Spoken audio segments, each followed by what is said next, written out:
¿Qué tal? Muy buenas tardes, querido auditorio de Reflexionemos sobre el Derecho Penal. En esta ocasión vamos a abordar cuáles son esas problemáticas que el litigante, ya sea MP, ya sea defensa, encontramos sobre todo en la etapa inicial, desde que la persona es detenida. En ese sentido, vamos a abordar qué es la flagrancia, qué es el caso urgente, qué es la orden de aprehensión y cuáles son sus formas de controlar esas detenciones. También vamos a ver en qué momento el Ministerio Público está obligado a emitir su acuerdo de retención, ¿no? Y también va un tema que nos han pedido mucho, es sobre el artículo 140, donde si es potestad o no del Ministerio Público otorgar su libertad de una persona que ha sido detenida. Sin embargo, el Ministerio Público no va a solicitar prisión preventiva justificada o no se trata de los delitos de prisión preventiva oficiosa. Para ello tenemos precisamente al maestro Cedillo, quien nos va precisamente con la experiencia que tiene por parte de la autoridad y también como litigante, nos va a señalar cuáles son esas problemáticas y cómo podríamos solucionarlas.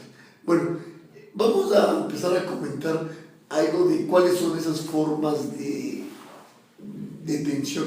Primero tenemos la flagrancia, que como ustedes saben, la encontramos en el artículo 16 constitucional, párrafo 5, y en el artículo 146 del Código Nacional de Procedimientos Penales. También el caso urgente, que también se encuentra su fundamento constitucional en el propio artículo 16, pero en el párrafo 6, y en el artículo 150 del Código Nacional de Procedimientos Penales. Asimismo, tenemos la orden de aprehensión, que su fundamento lo encontramos en el propio artículo 16 constitucional y en el 141 y 142 del Código Nacional de Procedimientos Penales. Bueno, de forma muy general, a manera de introducción, pues podemos decir que flagrancia viene del latino, que es flagrans, o bien flagere, que quiere decir arder, resplandecer. Es decir, en términos llanos, comunes, pues la flagrancia es cuando alguien sorprende al que está cometiendo el delito, diríamos con las manos en la masa, ¿no? Para acabar pronto, decir que es una de las hipótesis de flagrancia. Bueno, en este sentido, en el artículo 16, párrafo 5, precisamente habla de la flagrancia, pero no solo allí, sino también su fundamento de la flagrancia, de la detención por flagrancia, lo vamos a encontrar en el derecho internacional, como cual la Convención Americana de los Derechos Humanos. En el artículo 7 precisamente nos habla de que ninguna persona puede ser detenida de manera arbitraria. ¿Eso qué quiere decir? Que sí puede ser detenida, pero siempre de una manera justificada. Asimismo tenemos el artículo 9 de la Declaración Universal de los Derechos Humanos, donde también se señala muy similar al anterior, que nadie puede ser detenido de forma arbitraria. Entonces, si se dan cuenta, estos preceptos sí autorizan la detención, pero siempre y cuando sea de manera justificada y en los términos que señalan la Constitución y las leyes de cada país parte, ¿no? Y por último señalaremos que el fundamento constitucional de México es precisamente el 16, párrafo 5. El juez señala que cualquier persona puede detener al indiciado en el momento de que se esté cometiendo el delito o inmediatamente después de haberlo cometido, pero lo tendrá que poner sin demora a disposición de la autoridad más cercana, y esta con la misma prontitud, así señala la Constitución, a la del Ministerio Público, y va a existir un registro que tiene que ser inmediato de la detención. Y decíamos que el fundamento en el Código Nacional de Procedimientos Penales lo encontramos en el artículo 146. Básicamente, ¿qué dice este artículo?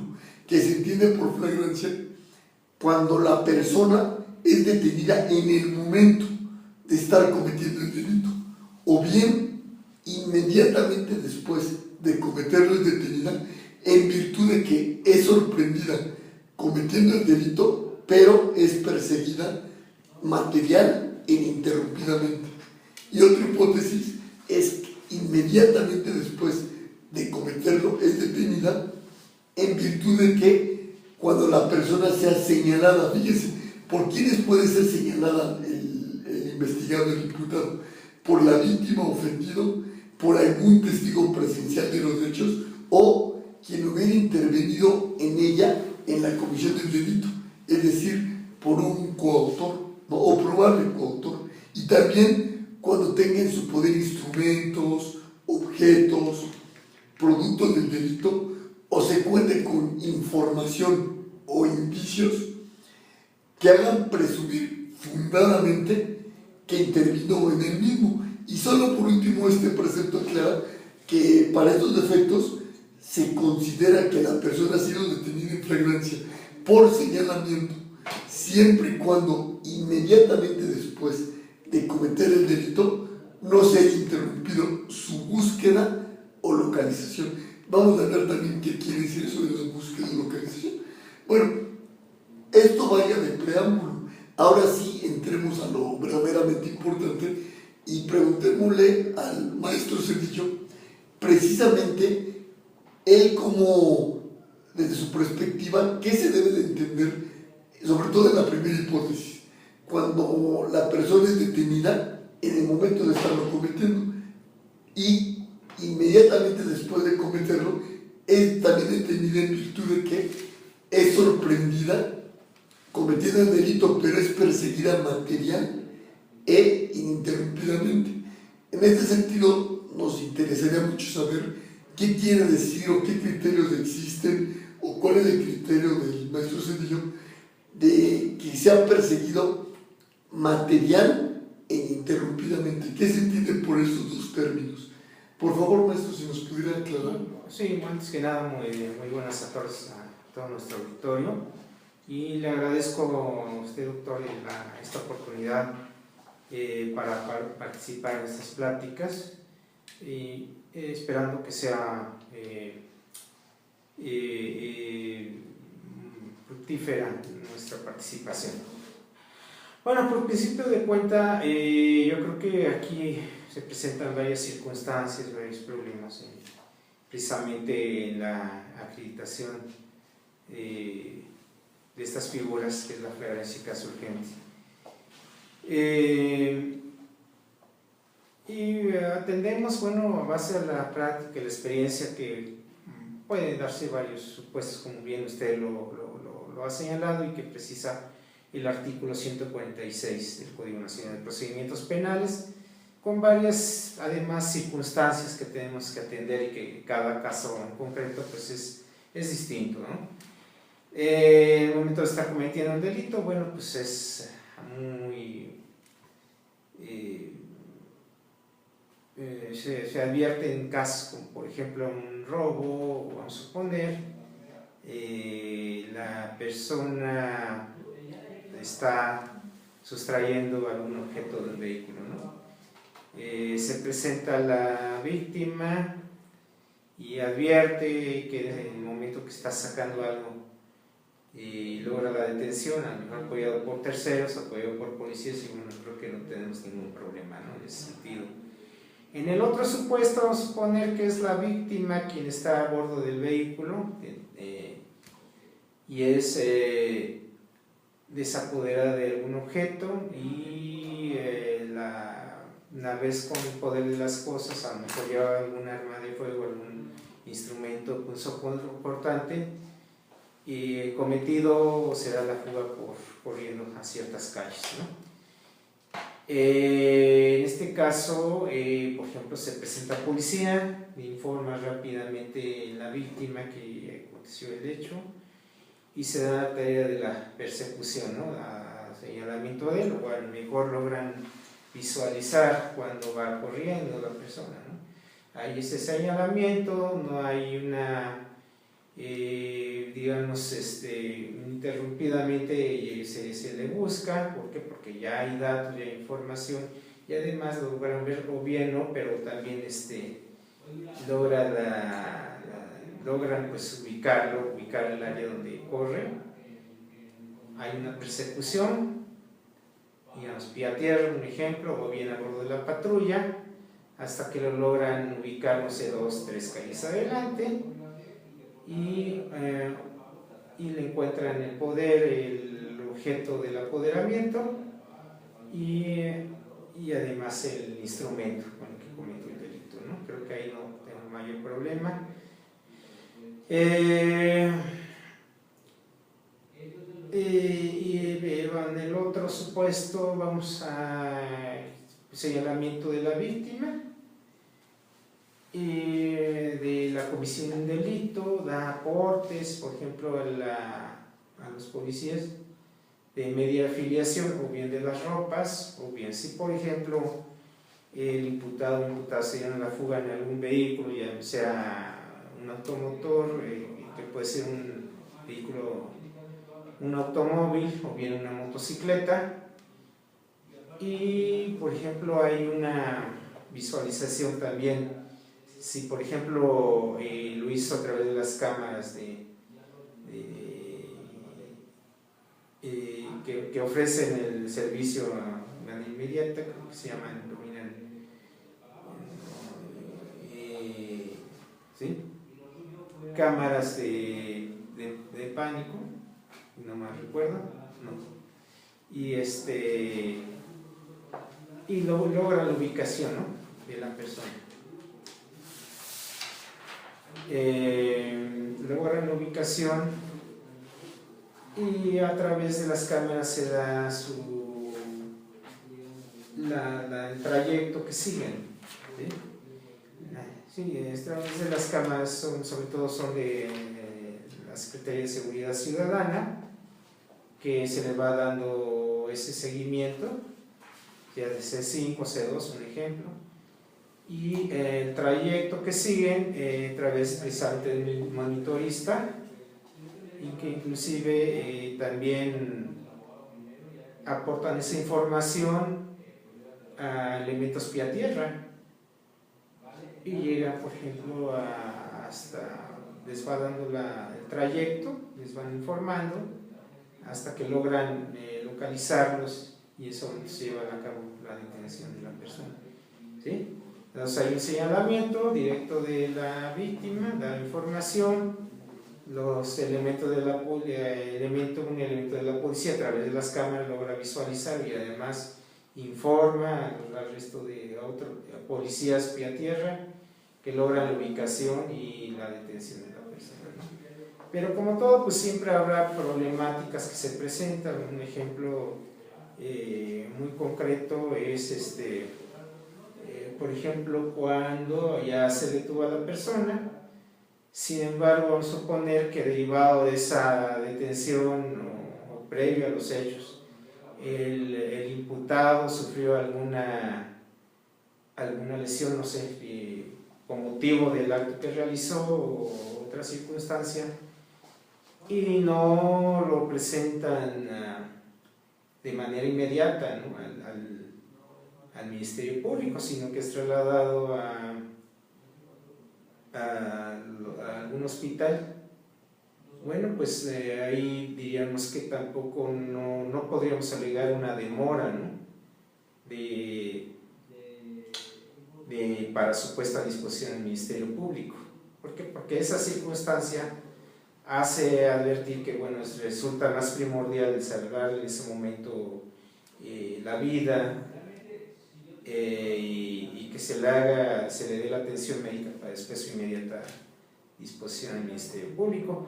Inclusive en ese sentido, digo yo, informo que por ahí encontré una tesis aislada respecto de esta circunstancia, que fue emitida por los tribunales federales con número de registro digital 2020-552, que en ese tiempo nos da nos expone esta situación.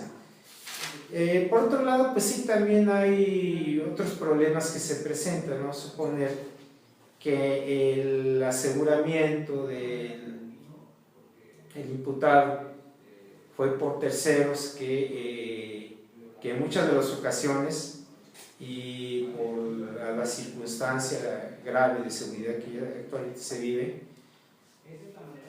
por ejemplo, lo golpean y lo retienen mucho tiempo, ¿no? A veces, incluso salvado por elementos de la policía, porque la agresión física en la que son objeto pues continúa, ¿no? Se ha tenido situaciones de esa naturaleza, pero ahí sí hay una violación de derechos humanos para el imputado, ¿no? Entonces se tiene que ponderar ya en la calificación de la detención que se llevó a cabo, porque aunque haya sido detenido en flagrante, o sea, cometiendo el delito, pero esa circunstancia hace que haya esa violación, porque no se le puso inmediata disposición de la autoridad ministerial y por el contrario fue agredido físicamente y se le retuvo por mucho tiempo. Son circunstancias que van a ir presentándose. Igual tenemos la situación muchas veces que en el trayecto al Ministerio Público no sé, se encuentra alguna marcha, alguna cierre de circulación como actualmente acontece en la ciudad por manifestantes o por algún otro acto, pues también se tendría que ponderar, ¿no?, un momento determinado, y sí se tiene que acreditar debidamente el por qué no se puso inmediata o de manera inmediata, ¿no?, sin que se rompa tampoco la flagrancia, ni por circunstancias ajenas a los remitentes se tenga que sostener alguna violación de derechos humanos, ¿sí? Pero cada caso en concreto será distinto, ¿no? Y también, bueno, pues yo creo que aquí también si a un momento determinado se tiene también, contrario a esto, algún dato de prueba, o podría ser a lo mejor algún video que demuestre que la supuesta disposición no fue de manera inmediata, porque a lo mejor se le trasladó a otros sitios distintos que no tenían ajenos a las instalaciones ministeriales, pues también habría que ponderarlo, ¿no? Y ahí también pues de determinar esa violación de derechos fundamentales. ¿Por qué? Porque no se le puso inmediata disposición, ¿sí? Sí, una duda que surge con cierta frecuencia es saber, sobre todo en la segunda fracción, es saber si ese señalamiento, ya sea por la víctima ofendida, por un testigo o por el propio imputado, si ese señalamiento, aparte de si se tiene que dar el que le hayan encontrado en su poder al imputado un instrumento, objeto o producto del delito, tiene que darse las dos hipótesis, las dos cuestiones, porque dice y o basta con una, o bien se pueden dar las dos, no sé, pero ¿cómo se trataría? Puede ser una o pueden darse las dos, sí, dependiendo del caso en concreto, ¿no? Es decir, vamos a suponer que hay el señalamiento, se le da persecución y se le encuentra el objeto, el producto del delito, ¿no? Sí, por ejemplo, un robo, el objeto material, que pues es la cosa apoderada, ¿no? O bien también pueden darse las dos, ¿no? En un momento determinado también el objeto material y el instrumento del delito, pues el arma punzocortante o el arma de fuego. Bien. Y también puede ser puro señalamiento o que se encuentren los puros objetos sin señalamiento. O indicios también, ¿no? Indicios, un ejemplo, por ejemplo, en los delitos de carácter sexual, ¿no? Que la víctima señala a la persona, se le da persecución o se le ubica, nos pone entre las cámaras y se le detiene. Vamos a suponer, tenemos indicios porque la víctima presenta alguna lesión, presenta las ropas rotas y hay indicios entonces en el caso de la comisión del ilícito, ¿no? Ya más aparte el señalamiento de la agresión sexual que hace la víctima. Muy bien. Una vez que ha señalado las hipótesis de flagrancia, le quiero hacer una pregunta de un caso en concreto, para saber cuál sería su opinión, si se da una de las hipótesis que acaba de mencionar de flagrancia o no se da. En el supuesto caso de que unas personas de la tercera edad fueron a retirar al cajero de un banco X cantidad, bueno, 50,000 pesos.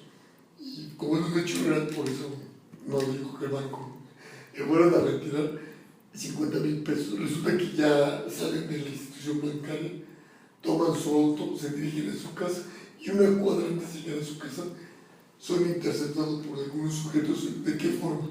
Le paran un vehículo enfrente para obligarlos a frenar. En eso desciende el que iba manejando, el piloto, desciende y amaga con una arma de fuego al conductor, en este caso al señor de la tercera edad que iba manejando el vehículo, y le dice que le entregue lo que acaba de sacar del banco. Esta persona, actuando inteligentemente, pues le entrega 5,000 pesos.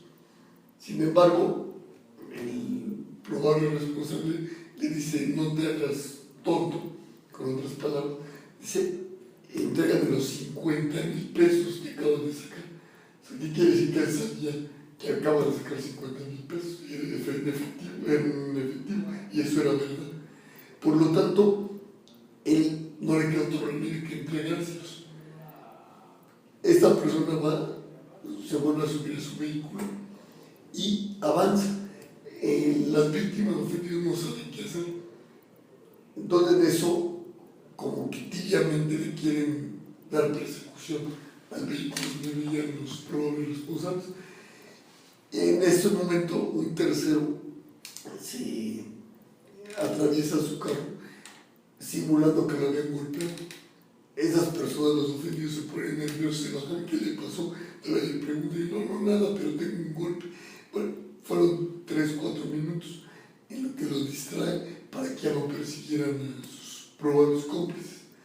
Pero resulta que una persona que era la encargada de una tienda vio todos los hechos que estoy narrando y se comunicó inmediatamente con la policía, y fueron detenidos como unas 8 o 10 cuadras adelante de los hechos. En ese caso, se podría dar la flagrancia, alguna de las hipótesis que amablemente nos pudo explicar, o no se daría la flagrancia, o está en duda y por política criminal la van a dejar como flagrancia. ¿Cuál sería su...? Sí se daría, y estaríamos en la 146 fracción según inciso B.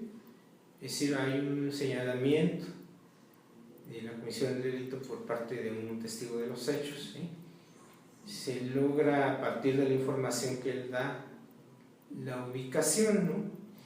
Y propiamente pues logran el aseguramiento. Es decir, hay, aparte de esa circunstancia, pues que iban en el vehículo que usted menciona. Luego entonces pues hay indicios que apuntan a la comisión del delito, aunque no fueron las víctimas, pero sí hay un testigo que observó lo que ocurrió y logra aportar esos datos para la ubicación de las personas. Y en esa misma circunstancia, en ese mismo caso, ¿cómo se va a tratar la palabra inmediatamente después de cometido el delito? ¿Cómo se considera que fue inmediatamente? Pues es que aquí hay una situación, una problemática, ¿no? Que pareciera que debe ser instantánea lo que se cometió el delito.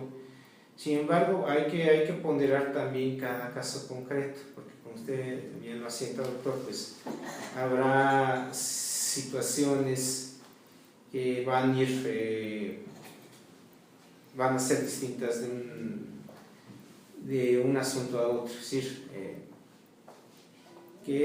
por ejemplo, la persona se le cometió el delito y bueno, pues se dieron a la fuga, ¿no? Se fueron a la fuga en el vehículo.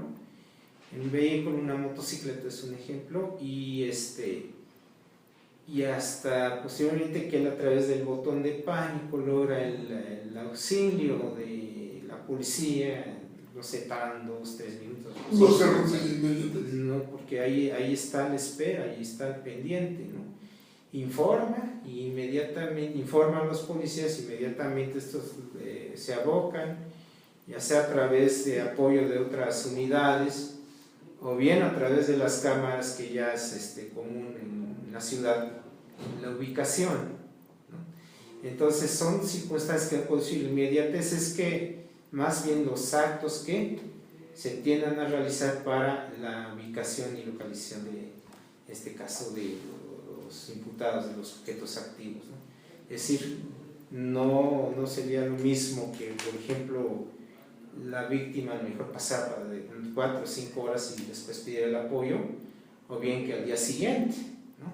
Sino que lo que vamos a advertir es los actos que se van haciendo, para hablar de inmediatez, porque acuérdense que anteriormente estaba la figura de flagrancia equiparada, que era muy distinta, que por estar pasando horas al día siguiente de encontrar, se aseguraba que circunstancia que pues ya quedó ya superada por los cambios que se hicieron y que ya no aparece esta figura.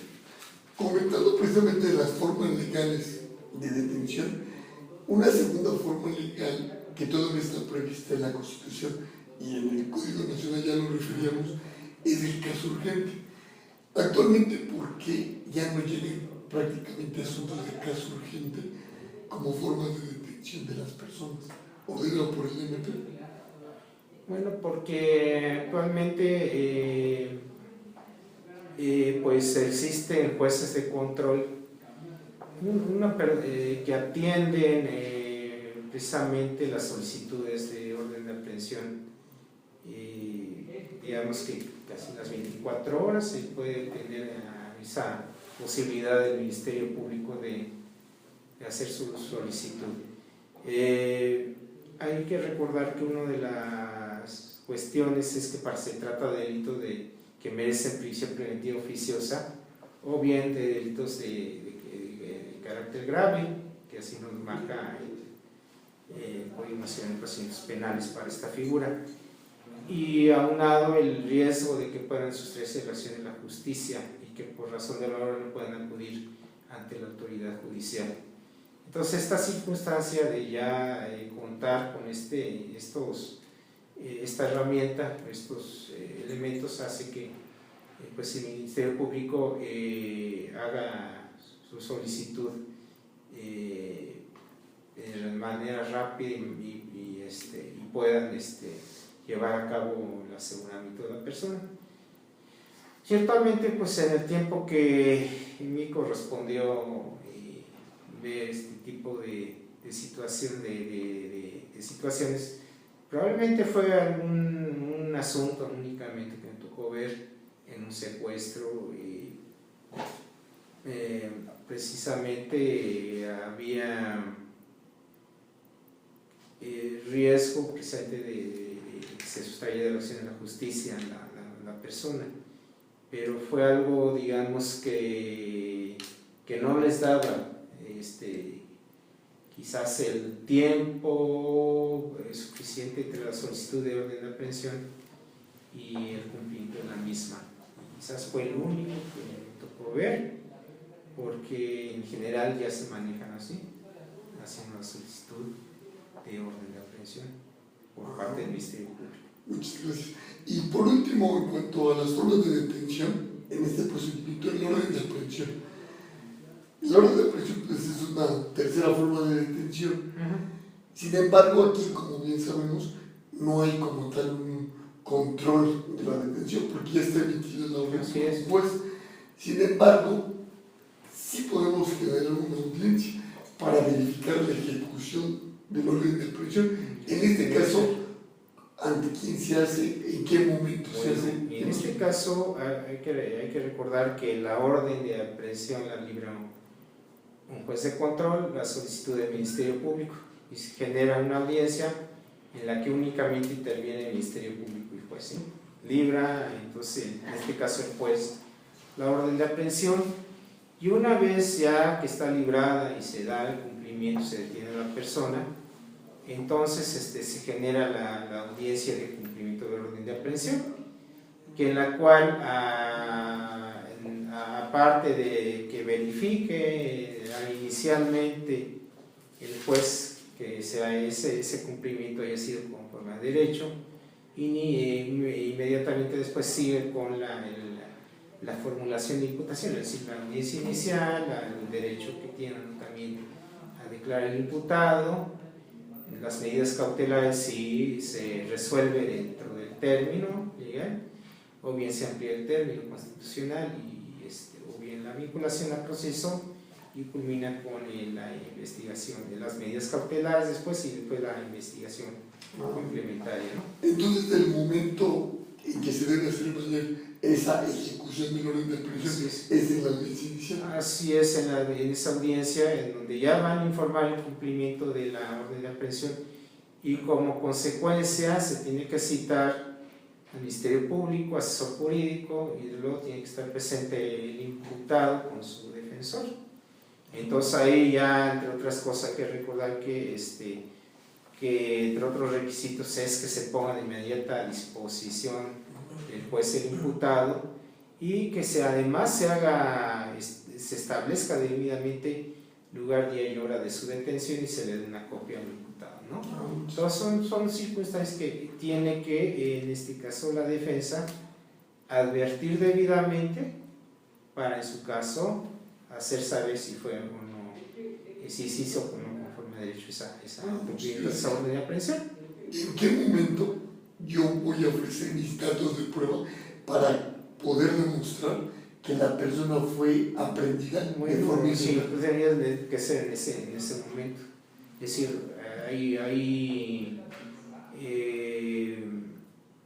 digamos que es cuando se valora y se advierte, porque la manera en que se llevó la orden de aprehensión.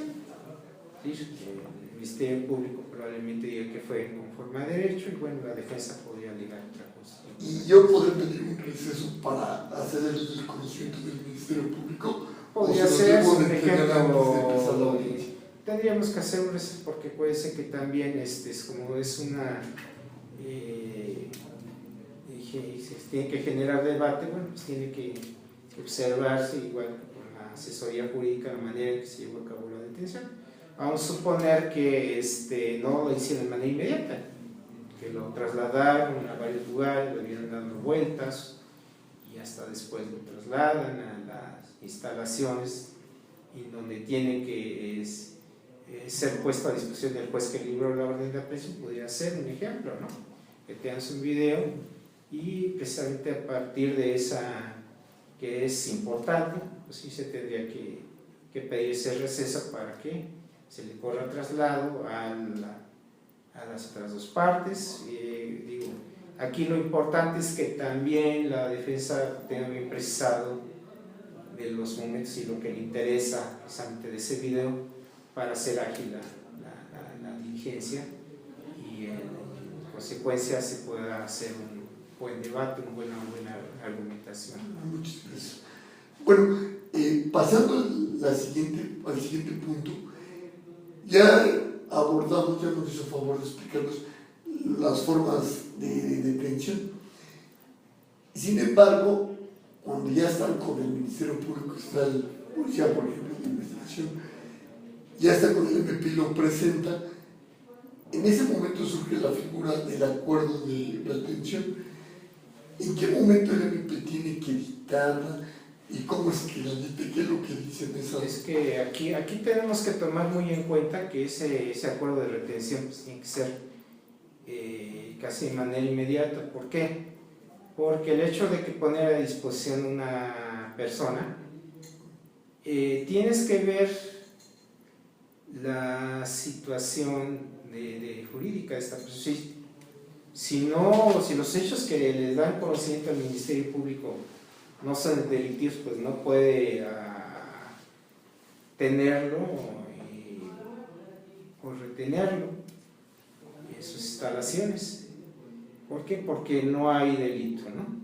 Y si por el contrario de la noticia que le están dando, informa, llega la víctima o ofendido y los remitentes y han puesto a mejor disposición el objeto material o del instrumento del delito, pues todo eso son de datos, información que determine retenerlo y trasladarlo a las instalaciones que son las galeras, que pues ya se le está ya reteniendo. Y solo va a haber cuestiones sobre la detención, cuando hables de la retención, o bueno, es aquí es muy importante porque también, bueno, acuérdense que corre el término desde el momento que se lo presentan, pero también ya las 48 horas pues implican, ¿no? que ahí el tiempo que va a estar asegurado, porque de hecho va a estar ahí sin tener otra, es decir, se le nulifica esa libertad de ambulatorio que tiene imputado. Entonces pues tiene que ser de manera inmediata esa decisión a partir de la noticia y con los datos de prueba que efectivamente le estén presentando.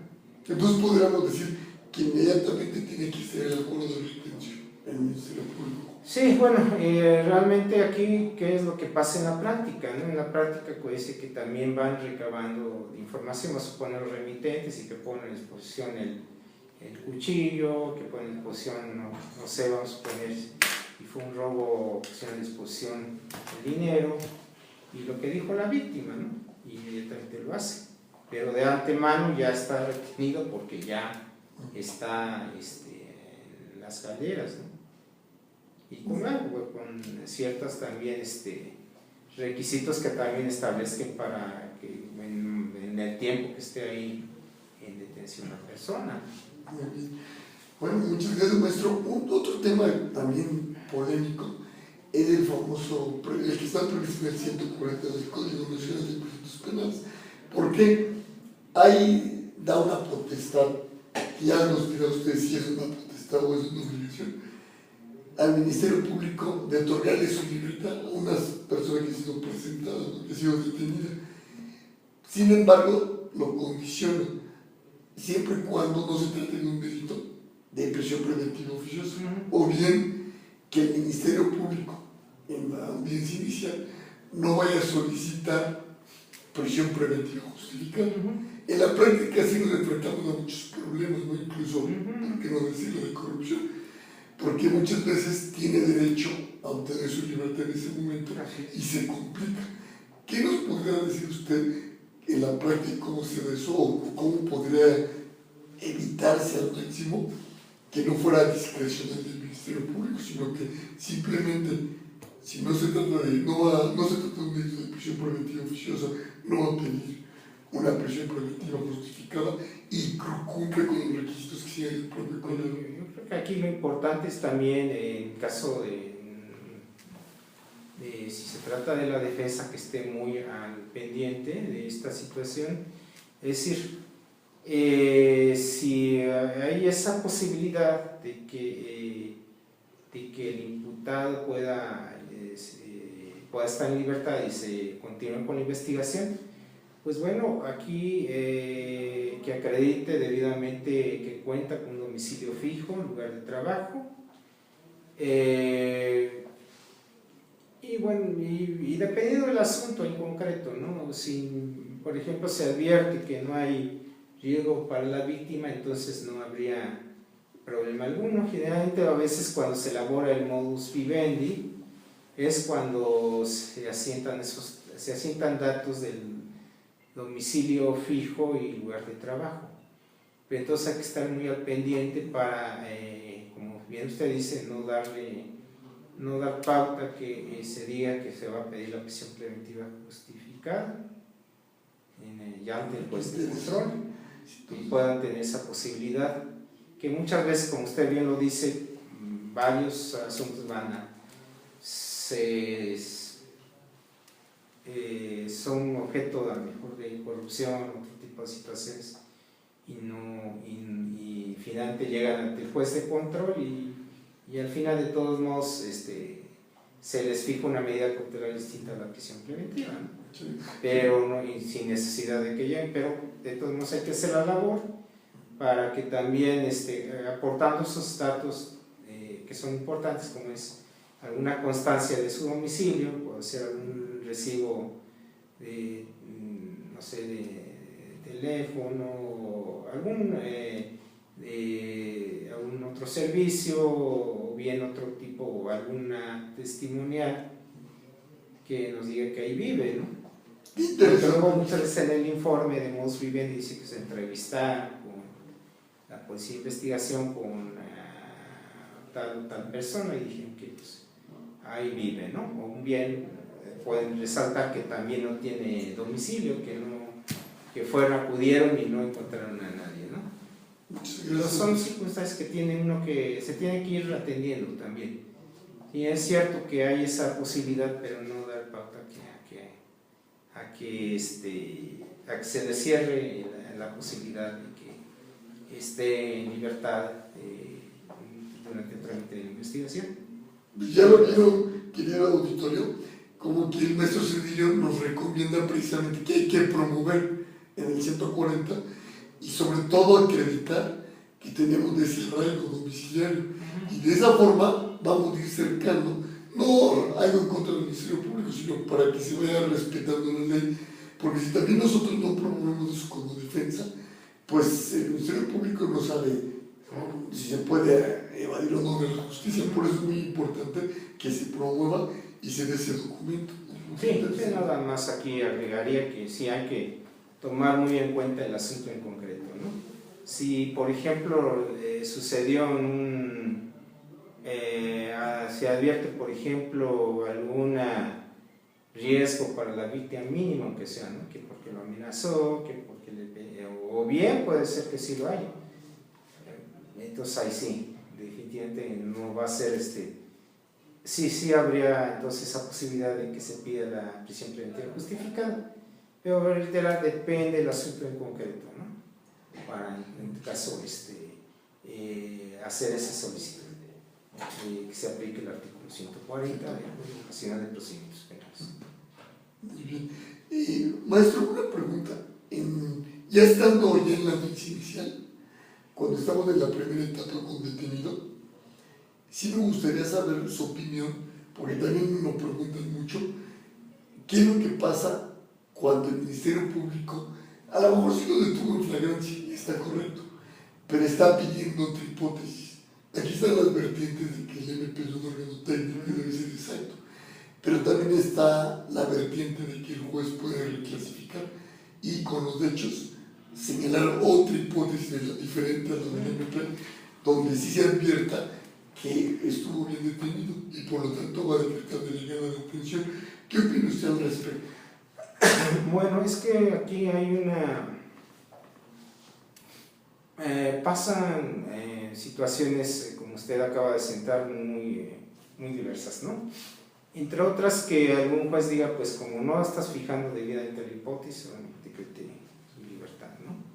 Pero otros sí hacen la clasificación correcta de la hipótesis del 146 del Código de la Ley Adjetiva Nacional, perdón.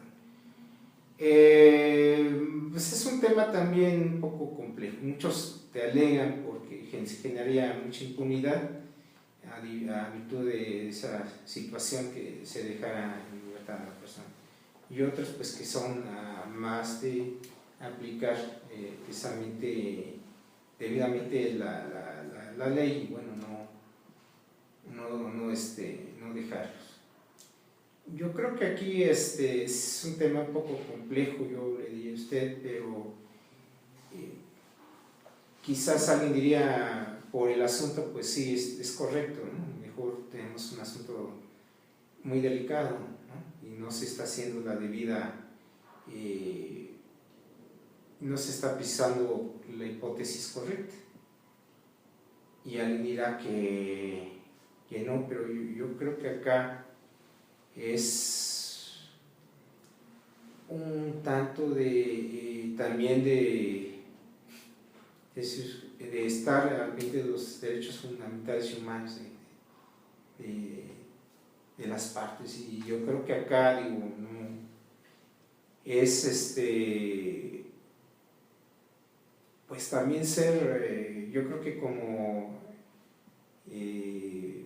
operadores del sistema tenemos que hacer bien hechas las precisiones, ¿no?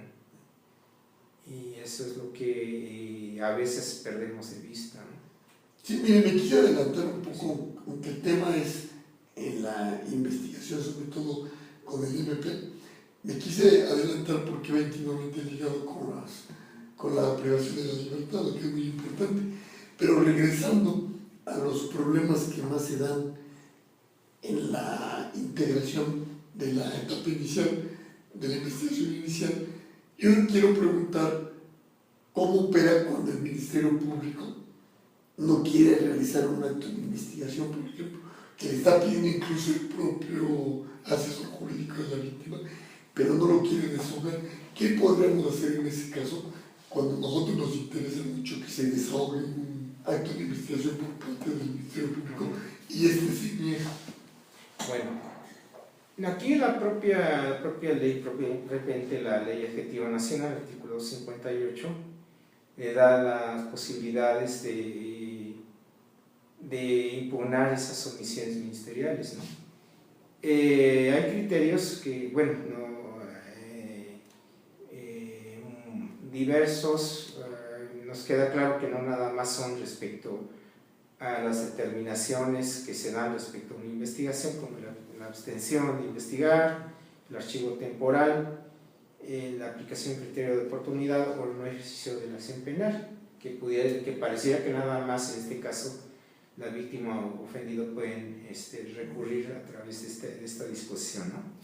Sino que va más allá porque ha habido criterios de los juzgados federales en donde se da la oportunidad que sea cualquier acto de investigación. Por ejemplo, cuando no se quiera realizar alguna recabación de algún dato de prueba, por ejemplo, ¿no? Que se puede en todo caso también a través de esta normatividad impugnar esa, sí, esa tiene toda la decisión razón, del porque Ministerio esa es negativa, pero técnicamente no es omisión, pero es por extensión, ¿verdad? Así es. Sí, ¿por qué? Porque hay se paraliza la investigación, se complica y demás, ¿no?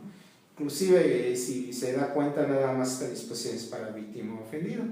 Sin embargo, bueno, ahí me tocó ver y también los diversos criterios nos establecen la posibilidad que también el imputado y defensor puedan también acudir a esa impugnación a través de este dispositivo. Me tocó ver algunos asuntos porque lo que lo hacían, porque no necesariamente ellos tienen que impugnarlo a través de los 58, sino que se pueden ir al amparo directamente, ¿no? Sí, traer a la víctima ofendido. Podría darse que yo no vote ese recurso. Si eres defensor imputado, no necesariamente, pero se podría hacer, porque en algún momento también tocó ver que si lo llegan a impugnar a través Es muy interesante porque mucha gente tiene esa duda. Si esos actos que en un principio, como usted bien lo dijo, son para el víctima ofendido y que se trasladan en algunos casos hay criterios, ahorita les damos los jurisprudencias y tesis para que los chequen, pero precisamente dan de su contexto nos dan esa posibilidad, ¿no? Entonces, no necesariamente agotarlo, no les es exigible, pero podrían hacerlo. Pero dice para la defensa, para el asesor jurídico.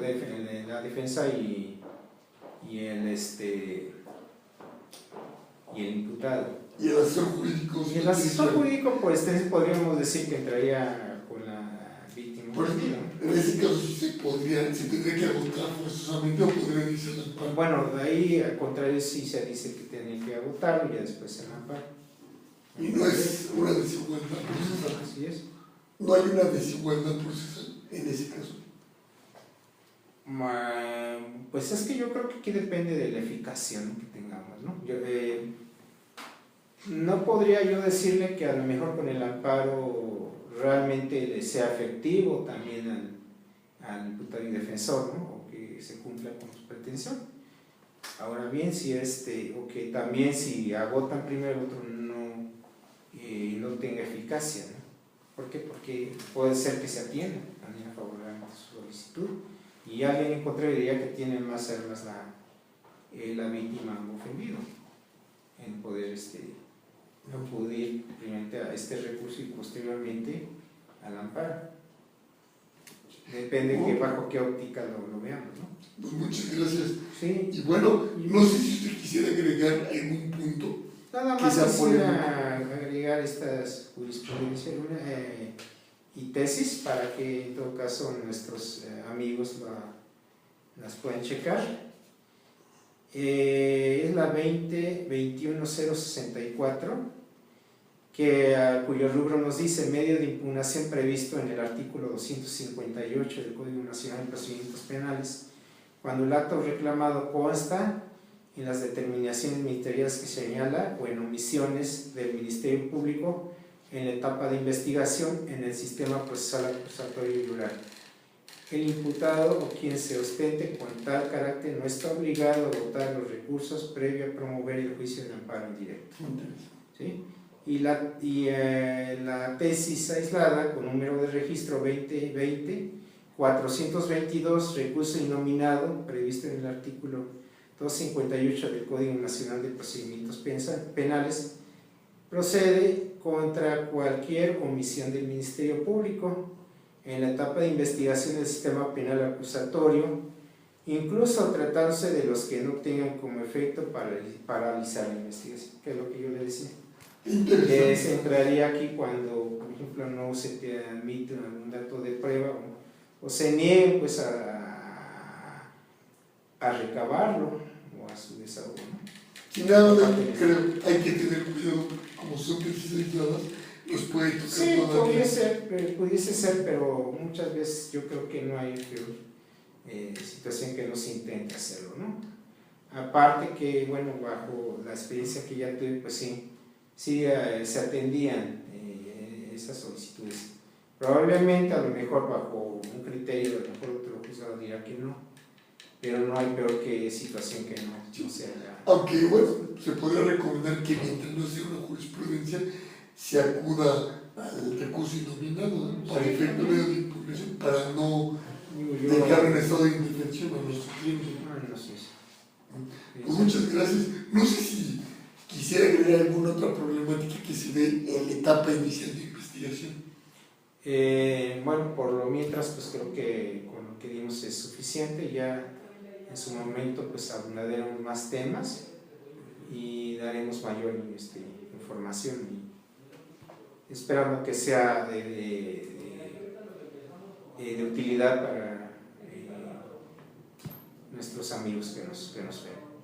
No, pues muchas gracias. Pues como gran auditorio, aquí tratamos los principales puntos de discusión y sobre todo lo que queremos es que les sirva tanto a nosotros como a ustedes, que cada vez vayamos mejorando el sistema, no sean MP, defensa, incluso juzgadores, para efecto precisamente de ir unificando y que se vayan viendo los criterios y tengamos mejor certeza de cómo vamos a actuar en cualquier lugar en que estemos operando el sistema. Bueno, pues no resta más que agradecer y me despido de ustedes. Sí, pues igualmente, doctor, te agradezco la oportunidad y darle las gracias a todas las personas que nos están viendo, esperando que la información que proporcionamos les sea de utilidad, y pues darle completamente las gracias a todos.